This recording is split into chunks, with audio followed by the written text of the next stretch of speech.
बिस्मिल्लाहिर्रहमानिर्रहीम। अस्सलाम वालेकुम नाज़रीन, आप यूट्यूब चैनल देख रहे हैं। मैं इमरान खान हूँ। दो बड़ी अहम खबरें जहाँ से शुरू करते हैं। एक तो आपको ब्रेकिंग न्यूज़ दे देते हैं। मैंने रात को ये खबर ब्रेक की थी ट्विटर पे और उसके बाद फिर मुख्तलिफ़ जगहों पे ये खबर आना शुरू हो गई और तस्दीक भी की है इसकी फ़ारूक हबीब ने, जो साबिक वज़ीर इत्तलात और इसमें स्टेट मिनिस्टर थे वो, और उन्होंने भी इसकी तस्दीक की है क्योंकि उनका हल्का भी वही है जिस जगह से ये खबर आई है। खबर बड़ी मज़ेदार है। वो ये है कि जिन लोगों ने मरियम औरंगज़ेब के ख़िलाफ़ नारेबाजी की थी, वहाँ पे हुकूमती जब वफद गया था मस्जिद नबी के बाहर, जिन लोगों ने नारेबाजी की थी उनमें से 7 अफराद अब तक गिरफ़्तार हैं। उन 7 अफराद में से 2 आदमियों के बारे में बड़ी ख़ास खबर आई। अब मुबैना तौर पे ये बंदे कौन हैं, ज़रा मैं आपको इनके नाम बता देता हूँ। सऊदी अरब ने नून लीग के आबद शेर अली के ख़ास साबका चेयरमैन, यानी चेयरमैन रह चुके हैं पहले PMLN के, और सिटी मेयर के उम्मीदवार, यानी ना सिर्फ चेयरमैन रह चुके हैं बल्कि सिटी मेयर के उम्मीदवार भी हैं PMLN की जानिब से, और चौधरी शेर अली के बिजनेस पार्टनर भी हैं यही शख्स। इनका नाम है ख्वाजा रिजवान। ख्वाजा रिजवान के भाई को, जिनका नाम है लुकमान वल्द इकराम, कौम कश्मीरी बट, इनके भाई को लुकमान को, और अंसर वल्द ख्वाजा इमरान जो इनका भतीजा है उसको, इन 2 लोगों को मदीना शरीफ वाले वाक़े के ऊपर गिरफ्तार किया है। ज़रा दोबारा सुन लें। सऊदी अरब की गवर्नमेंट ने मुबैना तौर पे जिन 7 लोगों को गिरफ्तार किया उनमें से 2 लोगों का पता चल गया है। वो 2 लोग वो हैं जो आबिद शेर अली साहब के वालिद के बिजनेस पार्टनर मुबैना तौर पे, और साबका चेयरमैन और सिटी मेयर के उम्मीदवार PMLN के। उनका एक भाई है जिसका नाम है लुकमान, और उनका एक भतीजा है जिसका नाम है अंसर। इन दोनों को गिरफ्तार कर लिया। इनकी जो रिहाइश है वो गुरुनानकपुरा गली नंबर 2 इनकी रिहाइश है, वहाँ के रहने वाले हैं, और इनको गिरफ्तार कर लिया सऊदी अरब ने। इनको छुड़वाने के लिए जो सऊदी अरब में पाकिस्तानी कौंसलेट है उसके साथ रब्ता भी किया गया है शरीफ ख़ानदान की जानिब से। मैंने चंद दिन पहले आपको कहा कि 2 बंदे ऐसे हैं जो गिरफ्तार हुए जिनका ताल्लुक PMLN से है, और आबिद शेर अली को और सलमान शहबाज को, उनको इस मामले में मुदाखलत करनी पड़ी, और वो कोशिश कर रहे हैं पाकिस्तानी वहाँ पे जो सफारती अमला है उसके ज़रिए से कि कुछ भी करें और इन 2 लोगों को छुड़वाएं। लेकिन ये 2 लोग नहीं छूट रहे क्योंकि मुबैना तौर पे इन लोगों ने इनिशिएट किया था उस सारे मामले को। अगर आप मरियम औरंगज़ेब की तस्वीर देखें तो एक तस्वीर में जब आप बहुत करीब जाते हैं तो जब उनके ऊपर नारेबाजी हो रही है तो आम तौर पे आदमी बहुत बदमज़ा होता है, लेकिन मरियम औरंगज़ेब मुस्कुरा रही हैं कुछ लोगों को देखकर। तो अब ये एक नई कहानी बन रही है और ये सवाल पैदा हो रहा है कि क्या मरियम औरंगज़ेब ने खुद अपने साथ ये सब कुछ करवाया, जानबूझकर रियासत मदीना वाला इशू उठाया, जानबूझकर वहाँ मदीना की रियासत में उस जगह पे जाकर उस सरजमीन के ऊपर अपने खिलाफ नारे शुरू करवाए, और जब नारे शुरू हो तो फिर सब लोग लगाते हैं, और फिर जब वहाँ पे एक माहौल बन गया तो उसके बाद फिर पाकिस्तान में पर्चे करवा दिए, शेख रशीद का भतीजा गिरफ्तार कर लिया, और फिर तौहीन मज़हब का कार्ड इस्तेमाल किया जिसको फिर एस्टेब्लिशमेंट ने बाद में रोका मुदाखलत करके। तो ये एक बड़ा अहम नुक्ता अब सामने आया है और ये इन्फॉर्मेशन है, और इस इन्फॉर्मेशन के ऊपर अगर हुकूमत डिनाई करना चाहती है तो कर दे, लेकिन ये बंदे पकड़े गए हैं मेरी जो इतला है इस वक्त उसके मुताबिक, और इन बंदों को छुड़वाने के लिए PMLN की जो हुकूमत है, इंपोर्टेड गवर्नमेंट, वो कोशिश भी कर रही है। दूसरी खबर, मरियम औरंगज़ेब जो हमेशा ये कहती रही हैं कि कुछ भी हो जाए पीका ऑर्डिनेंस को हम नहीं मानते। शहबाज शरीफ जिन्होंने पीका ऑर्डिनेंस के खिलाफ बहुत सारे स्टेटमेंट दिए, और बिलावल भुट्टो जरदारी जिन्होंने पीका ऑर्डिनेंस के खिलाफ बहुत सारे स्टेटमेंट दिए, राणा सनाउल्लाह जिन्होंने पीका ऑर्डिनेंस की मुखालफत की, इन सब लोगों ने मिलकर मीडिया के लिए ज़मीन तंग करना शुरू कर दी है और सहाफ़ियों के खिलाफ इंतकामी कार्रवाइयाँ शुरू कर दी हैं। पहली इंतकामी कार्रवाई का ये एक नोटिस मौजूद है, बाकायदा कानूनी कार्रवाई की गई है समी इब्राहिम के खिलाफ। समी इब्राहिम ने आज से चंद दिन पहले कुछ सवालात उठाए थे जनरल बाजवा साहब के हवाले से, और उन्होंने ये कहा था कि जनरल बाजवा ने इन सारी जमातों को इकट्ठा किया है और इस वजह से पाकिस्तान में रजीम चेंज हुआ है। तो अब इसमें जो है वो एक इंक्वायरी की गई है 296/2022।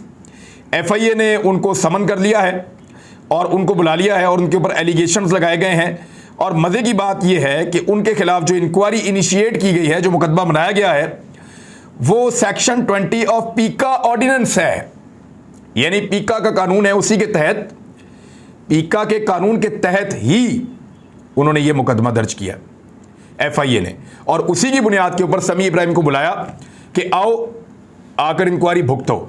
और इल्जामात क्या लगाए हैं? इल्जामात बहुत सारे लगा दिए उनके ऊपर कि आप पाकिस्तान के अंदर पैनिक क्रिएट करना चाहते हैं, खौफ पैदा करना चाहते हैं और इंटिमिडेशन चाहते हैं, फिर आप इनसिक्योरिटी पैदा करना, अदम तहफ़्फ़ुज़ पैदा करना चाहते हैं, अनरेस्ट पैदा करना चाहते हैं हुकूमत के जो ऑफिशियल्स हैं उनके दरमियान और आर्म फोर्सेस के दरमियान और जनरल पब्लिक के दरमियान। तो आपने जो बात आपने अपने वीलॉग में कही या जो बात आपने कही उससे ये नुकसान हुआ है, आए ज़रा आके अब एफआईए को जवाब दें। तो एफआईए की पहली कार्रवाई इस हुकूमत ने 1 महीना भी नहीं हुआ अभी इनको आए हुए, इन्होंने इनिशिएट कर दी है। अब देखना यह है कि सहाफ़त की आज़ादी के लिए जो लोग कल तक नारे लगाते थे वो लोग अब क्या कहेंगे। अच्छा, यहाँ समी इब्राहिम ने कुछ सवालात उठाए, उन्होंने तो सवालात उठाए हैं, लेकिन मरियम नवाज़ ने क्या कहा? मरियम नवाज़ ने तो डायरेक्टली मिलिट्री के एक सर्विंग जनरल के ऊपर संगीन तरीन इल्ज़ामात लगा दिए हैं। अब इमरान खान के दौरे हुकूमत में नवाज शरीफ ने जनरल बाजवा को डायरेक्टली इल्ज़ामात लगाए कि आपको जवाब देना पड़ेगा, आपने ये किया, आपने वो किया, संगीन तरीन इल्ज़ामात लगाए कि आप लोगों ने बगावत और गद्दारी कर दी है पाकिस्तान के साथ। इस किस्म का तासुर बना दिया पाकिस्तान में जनरल बाजवा और जनरल फैज़ के खिलाफ। तब तो ये पीका ऑर्डिनेंस लगा के पर्चे नहीं दिए गए, ना पर्चा हुआ नवाज शरीफ पे, ना पर्चा हुआ मरियम नवाज पे, जजेस के खिलाफ किया गया, जर्नल्स के खिलाफ किया गया, दोनों के ऊपर कोई ऐसा पर्चा नहीं हुआ पीका ऑर्डिनेंस के तहत। बल्कि आपको मैं एक और चीज़ सुनाता हूँ। नजम सेठी, हामिद मीर की तो बात ही छोड़ दें, वो तो बहुत उल्ट पटांग किस्म की बातें, पता नहीं आजकल मुझे समझ नहीं आ रही क्या हो गया। और हामिद मीर की एक दावत हुई है प्राइम मिनिस्टर हाउस में और मुबैना तौर पर वहाँ बड़े लेविश खाने खिलाए गए हैं और उनको बाकायदा बुला के ऑनर दिया गया है। एक बहुत बड़ा एसेट है वो मौजूदा इंपोर्टेड हुकूमत के लिए। बहरहाल वो एसेट है और उसको जो टारगेट दिया गया है उसमें एक टारगेट जो है वो अल्हम्दुलिल्लाह मैं भी हूँ, और उसने अपना काम सोशल मीडिया पे शुरू कर दिया है। तो मुझे बहुत सारे लोगों ने उसके क्लिप भेजे हैं, बहरहाल उसके स्क्रीनशॉट्स भेजे हैं, क्योंकि मुझे तो उसने ब्लॉक किया हुआ है, भागा हुआ है, मेरे सवाल का जवाब उसके पास नहीं होता, हामिद मीर के पास। अब जो बात की है नजम सेठी ने, नजम सेठी का ये कहना है कि वक्त आ गया है कि लोगों की पोस्टिंग्स और ट्रांसफ़र्स का, यानी कुछ लोगों की पोस्टिंग्स और ट्रांसफ़र्स होंगी, इसका वक्त आ गया है। कुछ जर्नल्स जो हैं वो रिटायर हो रहे हैं, इस महीने उनकी जगह पोस्टिंग्स और ट्रांसफ़र होंगी और ज़रा ये कह रहे हैं कि जनरल फैज़ को ट्रांसफ़र कर दिया जाएगा GHQ में और वहाँ नया कोर कमांडर पेशावर में यानी वहाँ पे अपॉइंट कर दिया जाएगा। इमरान खान साहब लॉन्ग मार्च में जनरल फैज़ की मॉनिटरिंग और उनकी मदद चाहते हैं। फिर नजम सेठी साहब कह रहे हैं, यानी ये फ़ौज के इंटरनल मामलात के अंदर मुदाखलत नहीं है तो और क्या है। फ़ौज के अंदर रैंक एंड फाइल के अंदर आप इस किस्म की जब खबरें देते हैं तो आप क्या चाह रहे हैं एक्चुअली? आप तो इदारे के अंदर फूट डालने की कोशिश कर रहे हैं। वो ये कहते हैं कि ये जो फ़ोन कॉल्स जाती हैं ना, ये पेशावर से जाती हैं। एक तो जो मेरी वाली फ़ोन कॉल है उसका भी बड़ा वो आजकल हवा बना हुआ है। तो मैं आपको क्लियर कर दूं कि मैं जनरल फैज़ को अपनी ज़िंदगी में एक ही दफ़ा मिला और वो भी मैं तब मिला जब आर्मी चीफ से हमारी एक मुलाकात थी, वहाँ उन्होंने जनरल फैज़ से मिलवा दिया और बस हाथ मिलाया। उसके अलावा मैं इस आदमी को नहीं जानता और ना मेरी इसके साथ कोई ताल्लुकात रहे हैं। बार ये जो सहाफ़ी चलाए जा रहे हैं ये पेशावर से चलाए जा रहे हैं। किसी तरीके से बाजवा साहब के ऊपर प्रेशर डाला जाए कि वो अपने जो साथी हैं कोर ग्रुप के 5-6 बंदे, उनकी बात ना सुने और आर्मी के रैंक एंड फाइल की बात सुने, जनरल फैज़ की बात सुने और उनके 1-2 साथी हैं उनकी बात सुने और बाहर सोशल मीडिया की आवाम की बात सुने। इसीलिए बाजवा साहब पर सोशल मीडिया पर फोकस्ड अटैक आ रही है। अब ये नजम सेठी ने क्या कहा, जो लोग जानते हैं इदारों में, जिनको आइडिया है क्या कॉन्सिक्वेंसेस होते हैं इस तरह के अल्फाज के और ये अल्फाज क्या कह रहे हैं, इसके नताइज क्या होते हैं और कानून का कौन सा सेक्शन इसके ऊपर लगता है, सारे बेहतर तरीके से जानते हैं। नजम सेठी को कोई पीका ऑर्डिनेंस के तहत नहीं बुलाया गया, मरियम नवाज को पीका ऑर्डिनेंस के तहत नहीं बुलाया गया, बाकी जितने लोग हैं उनको भी नहीं बुलवाया गया, नवाज शरीफ को नहीं बुलवाया गया, हामिद मीर को नहीं बुलवाया गया। हामिद मीर ने जर्नल्स के खिलाफ खड़े होकर क्या कुछ नहीं कहा जब प्रोग्राम बंद हो गया था, जब जियो ने निकाल दिया था कि नहीं अभी हम प्रोग्राम जो है वो नहीं चला रहे हामिद मीर का। उन्होंने बोझ उठाने से इनकार कर दिया था जो बातें बाहर आई थी। बहरहाल हामिद मीर ने इल्ज़ाम उसका फ़ौज के ऊपर लगाया था उस दौर में और बाद में उन्होंने कहा नहीं फौज नहीं, इमरान खान है। यानी पहले उन्होंने कहा जी इमरान खान नहीं है, ये और लोग हैं, फौज की तरफ इशारा करता था। बाद में फिर अहमद मीर ने कहा नहीं ये इमरान खान ही है। जब सुलह हो गई, माफ़ी तलाफ़ी हो गई, माफ़ी मांग ली, पाँव में गिर गए, तो तब उसने अपना वाकिफ अहमद मीर ने बदल लिया था। तो अहमद मीर जो कुछ कह रहा है उसको भी कोई नोटिस नहीं जा रहा। नोटिस आ रहा है समी इब्राहिम को, और नोटिस और लोगों के लिए भी तैयार हो रहे हैं। मेरी इत्तला के मुताबिक उनको फिक्स किया जाएगा। कुछ सहाफ़ियों को फैंटी लगाने का भी इरादा है हुकूमत का, और उसके लिए जत्थे तैयार किए जा रहे हैं।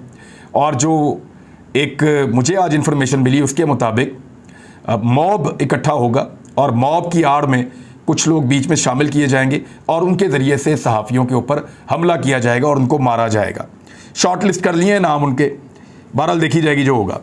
अब ये खबर आप देख लें कि पीका ऑर्डिनेंस की मुखालफत करने वाले खुद उनकी FIA पहले तो एप्लीकेशन लेकर पीका ऑर्डिनेंस के लिए चली गई, बाद में हुकूमत ने कहा जी हमें पता ही नहीं था। जब मीडिया में उसके ऊपर तनकीद हुई तो ये तो इनकी हालत है, और हालत बहुत पतली है। इस हुकूमत के आने के बाद 4 बड़े अहम लोग या तो हटा दिए गए उनके ओहदों से जिन्होंने बड़ा शानदार काम किया था, या वो रेजिग्नेशन देकर चले गए हैं।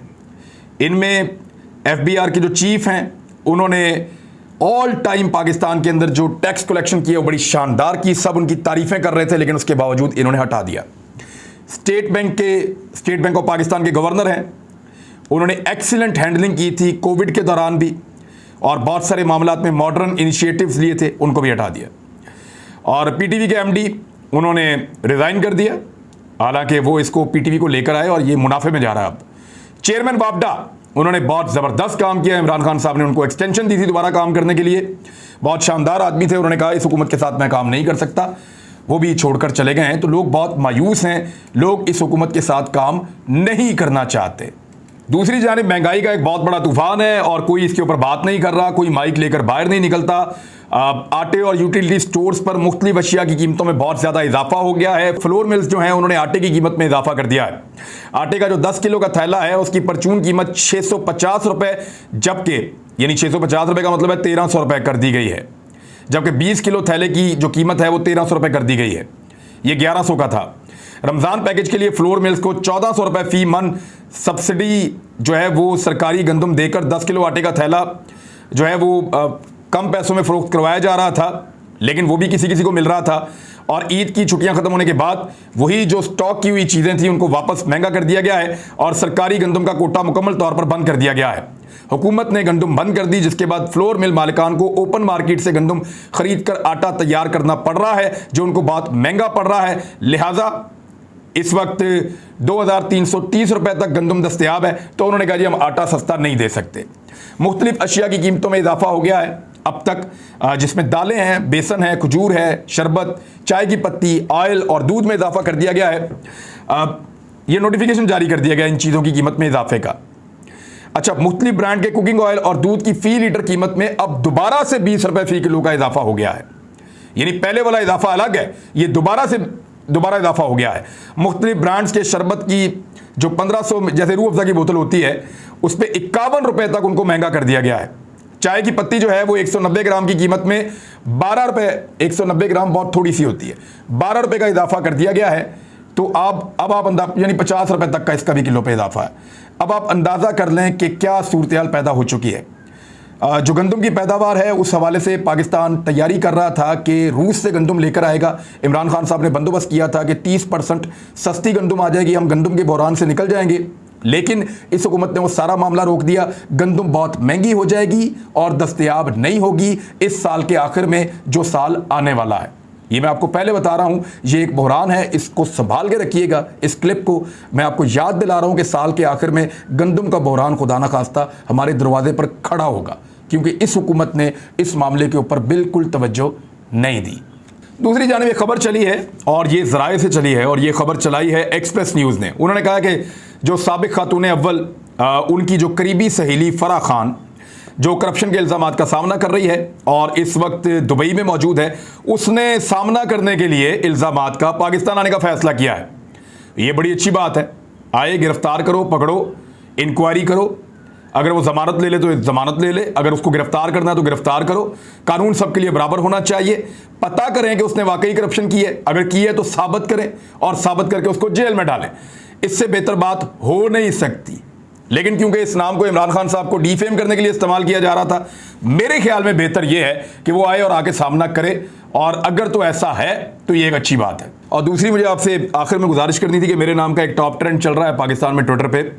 आप सबका बहुत शुक्रिया, आप सबकी यकजहती के लिए बहुत शुक्रिया, लेकिन याद रखिएगा मुझे अपनी फ़ौज से कोई ख़तरा मैं महसूस नहीं कर रहा। मेरा गिला ज़रूर था, लेकिन मैं कोई ख़तरा महसूस नहीं कर रहा, और मुझे नहीं लगता कि फ़ौज मुझे नुकसान पहुंचाएगी। मेरी फ़ौज है, ये मेरा कॉन्फिडेंस है। अब तक के लिए इतना ही। अपना ख्याल रखिएगा, अपने इस चैनल का भी। अल्लाह हाफ़िज़।